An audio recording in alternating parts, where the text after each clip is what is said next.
Assalamualaikum warahmatullahi wabarakatuh. Halo adik-adik semua, balik lagi dengan Kak Rahma. Hari ini kita akan belajar ilmu pengetahuan alam dengan tema energi dan proyeksi sains. Nah, tujuan dari kita mempelajari energi dan proyeksi sains ini yaitu agar kita mengetahui berbagai macam jenis energi dan kegunaannya, serta berbagai macam sumber energi, dan lalu kita akan belajar mengenai cara menghemat energi. Nah, adik-adik, ada berapa energi yang adik-adik ketahui di sekitar kalian? Pasti banyak ya adik-adik, karena bentuk energi ini bermacam-macam. Oleh karena itu, kita akan belajar mengenai energi ini secara lebih dalam. Dan pertama-tama, kita akan belajari macam-macam energi dan pengaruhnya. Ya, yang pertama itu ada energi panas dan energi cahaya adik-adik. Energi panas ini energi yang dihasilkan oleh panas suatu benda. Panas ini juga dapat membuat perubahan pada suatu benda. Nah, dalam kehidupan sehari-hari, energi panas ini dimanfaatkan dalam berbagai keperluan. Contohnya nih, ketika ibu kita sedang mencuci baju, lalu baju ini dari basah dijemur, nanti akan menjadi kering. Karena itu adanya sinar matahari. Lalu dalam udara dingin akan menjadi hangat karena adanya sinar matahari. Kemudian juga ketika ibu kita menyetrika baju, panas dari setrika itu akan membuat licin pakaian kita. Dan masih banyak lagi adik-adik contoh-contoh dari kegunaan energi panas ini di kehidupan kita. Yang menghasilkan energi panas dan energi cahaya ini adalah matahari adik-adik. Nah, setelah itu Kak Rahma punya ilustrasi nih. Nah, ini adalah salah satu kegiatan yang memanfaatkan energi panas dari api kompor itu adik-adik. Itu ketika kita atau ibu kita memasak ya. Lalu ada di sini gambar kayu terbakar, atau ketika membakar kayu itu akan menghasilkan panas dari apinya tersebut, api yang membakar kayu tersebut. Kemudian digunakan ketika menentaskan telur. Ya, panas atau cahaya yang dikeluarkan oleh lampu ini bisa membantu proses penetasan telur. Kemudian ketika ibu kita menyetrika pastinya, panas dari setrika, panas yang keluar dari setrika ini bisa membantu pakaian kita menjadi licin dan lembut. Oke, selanjutnya yang kedua yaitu ada energi gerak. Nah, gerak sudah kita pelajari di pertemuan sebelumnya. Jadi gerak ini energi gerak ini biasa disebut atau bisa disebut dengan energi kinetik atau energi yang dimiliki oleh benda yang sedang bergerak gitu. Nah, seperti yang sebelumnya pertemuan sebelumnya Kak Rahma sampaikan bahwa benda ini dapat bergerak karena adanya tarikan atau dorongan. Jadi, tanpa adanya tarikan atau dorongan, benda ini tidak bisa bergerak. Seperti itu adik-adik.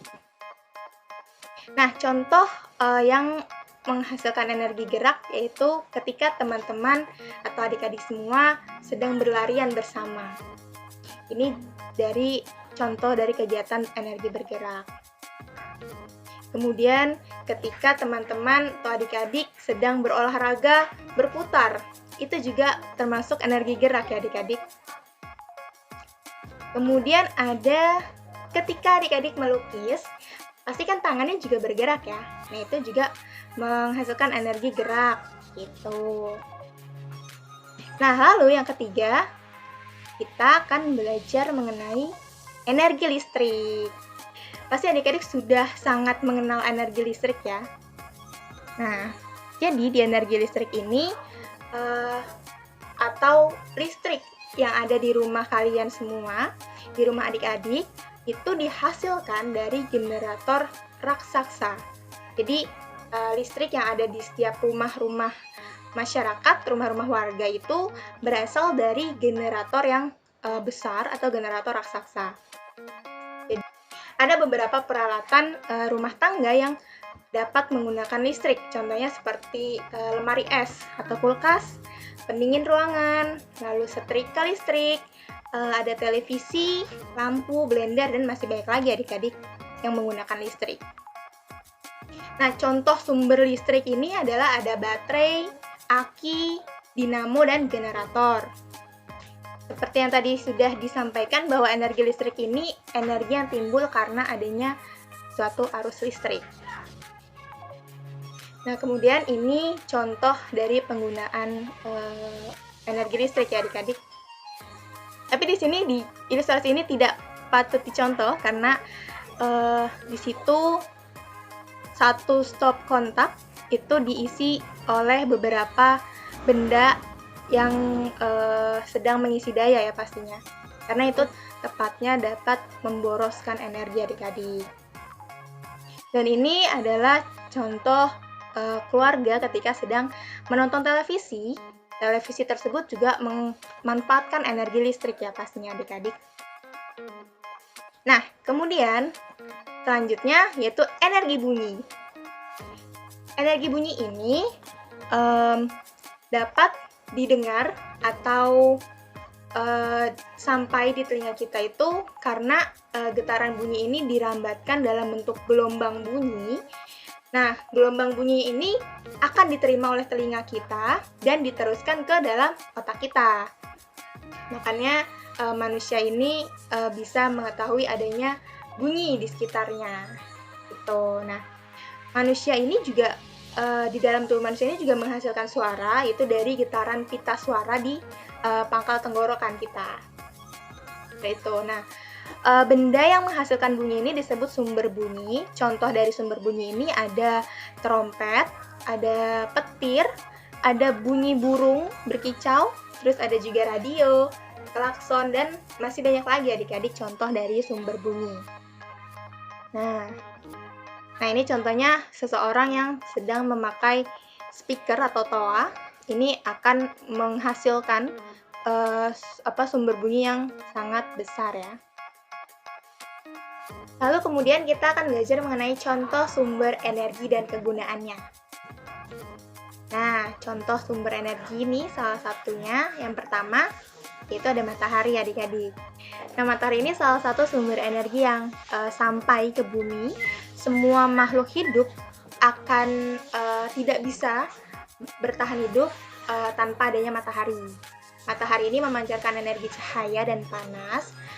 Serta matahari ini juga disebut suatu bintang loh adik-adik, karena dapat memancarkan cahayanya sendiri. Nah, letak matahari ini sangat jauh dari bumi. Oleh sebab itu, jika dari bumi, matahari itu akan terlihat kecil. Padahal sesungguhnya matahari ini sangatlah besar. Jutaan kali lebih besar daripada bumi. Nah, yang kedua, sumber energi itu ada air.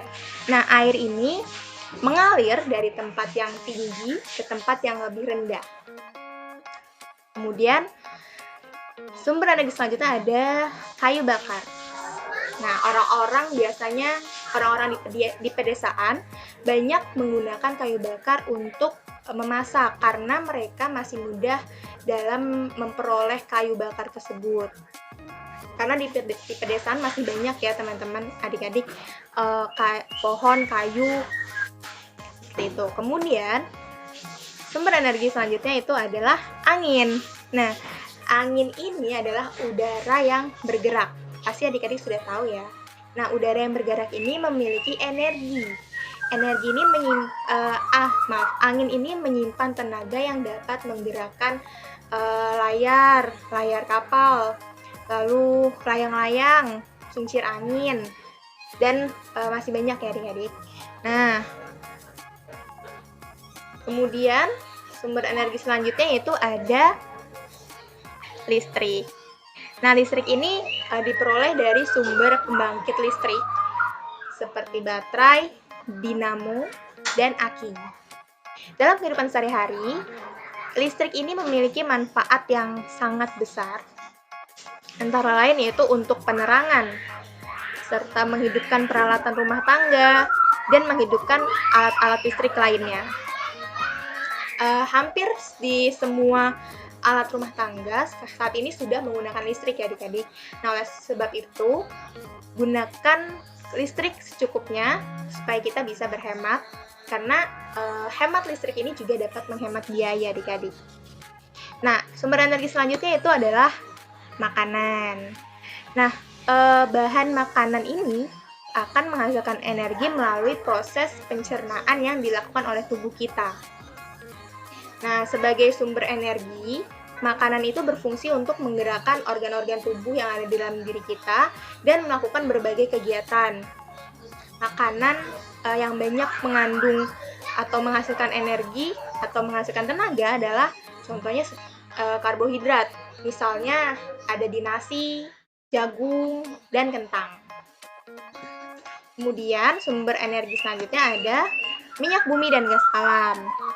Nah, minyak bumi ini berasal dari sisa-sisa hewan yang tertimbun berjuta-juta tahun lalu. Minyak bumi ini diambil dengan cara pengeboran adik-adik. Kemudian minyak mentah ini disuling di pabrik penyulingan sehingga akan menghasilkan bensin, minyak tanah, aspal, lilin, dan masih banyak lagi. Dan sedangkan gas alam ini dihasilkan dari pengeboran minyak buminya. Dan itu gas alam ini dihasilkan langsung berupa tambang gas. Seperti itu. Kemudian, kita akan belajar mengenai cara menghemat energi. Tadi sudah sempat disinggung ya oleh Kak Rahma untuk menghemat energi listrik salah satunya. Nah, ini ada beberapa kegiatan atau tips dan trik untuk menghemat energi. Yang pertama, kita matikan lampu apabila tidak digunakan. Matikan lampu ketika siang hari, karena kan siang hari sudah ada cahaya dari matahari ya adik-adik. Jadi disarankan untuk mematikan lampu supaya bisa menghemat energi. Kemudian menghindari mengisi daya ponsel di malam hari. Lalu menghindari menyimpan makanan hangat di kulkas. Lalu menggunakan air secukupnya, ini penting sekali. Lalu mematikan perangkat elektronik jika sudah tidak digunakan. Kemudian mengganti lampu dengan lampu yang hemat energi. Kemudian membuat rumah dengan ventilasi dan penerangan cukup. Jadi saat siang hari kita tidak perlu menyalakan lampu lagi karena sudah mendapatkan sinar matahari langsung. Kemudian ada mencabut penanak nasi atau rice cooker kita jika sudah tidak digunakan. Dan yang terakhir, salah satu contoh terakhir dalam menghemat energi yaitu mematikan TV dengan cara mencabut kabel jika telah selesai digunakan. Perubahan energi apa yang terjadi dari gambar ini, dari ilustrasi tersebut? Sini ada lampu yang sedang menyala, sini ada televisi, di sini ada setrika, dan di sini ada pemasak penanas nasi atau rice cooker. Nah, untuk mengetahui perubahan-perubahan energi dari energi apa menjadi energi apa, kita akan belajar selanjutnya. Nah, yang pertama, cara mengubah energi listrik menjadi energi gerak adik-adik. Nah, ini contoh dari energi listrik menjadi energi gerak. Ini ada kipas angin yang sebelah kiri. Kipas angin saat dinyalakan listriknya itu akan bergerak baling-balingnya sehingga dari energi listrik menjadi energi gerak. Begitupun dengan blender. Blender ini dari energi listrik bisa bergerak sehingga bisa menghaluskan makanan-makanan yang kita haluskan di blender tersebut. Kemudian ini ada bor juga, lalu juga ada sepeda motor listrik adik-adik. Jadi energi listrik bisa menjadi energi gerak. Kemudian cara mengubah energi angin menjadi energi gerak. Jadi dari energi angin menjadi energi gerak. Nah, contohnya itu ketika sebuah angin digunakan untuk memutar turbin yang memiliki bila-bila. Nah, bila-bilanya ini dihubungkan dengan sebuah generator listrik sehingga saat bila bergerak, generator ini dapat membangkitkan listrik.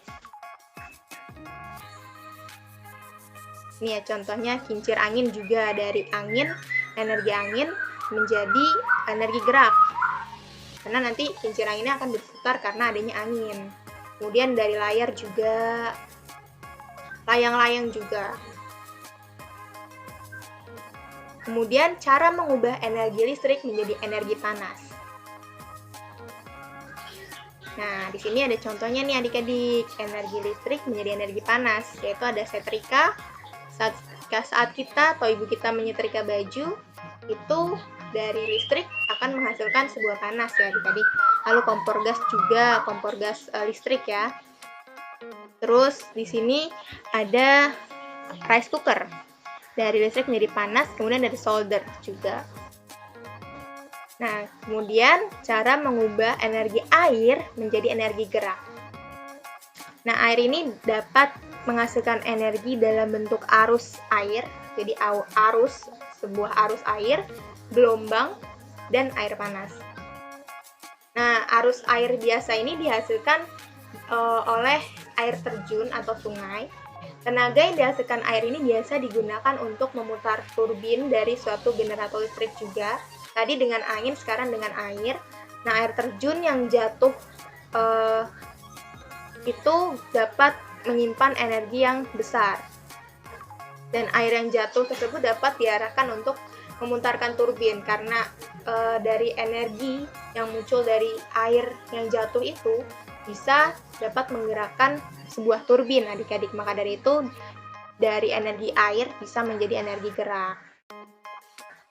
Seperti ini ilustrasinya. Jadi adanya air yang turun atau seperti air terjun ya, atau di sungai juga, itu bisa menyebabkan si turbin ini bergerak.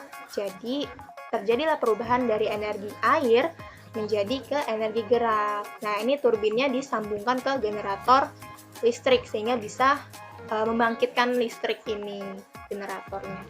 Seperti itu. Nah, kita udah ada di akhir video adik-adik. Terima kasih sudah mau mendengarkan, sudah mau memperhatikan dari Kak Rahma. Meminta maaf apabila ada kurangnya, ada salahnya, mohon dimaafkan. Selamat belajar. Setelah ini kita akan diskusi dan terus semangat. Dadah!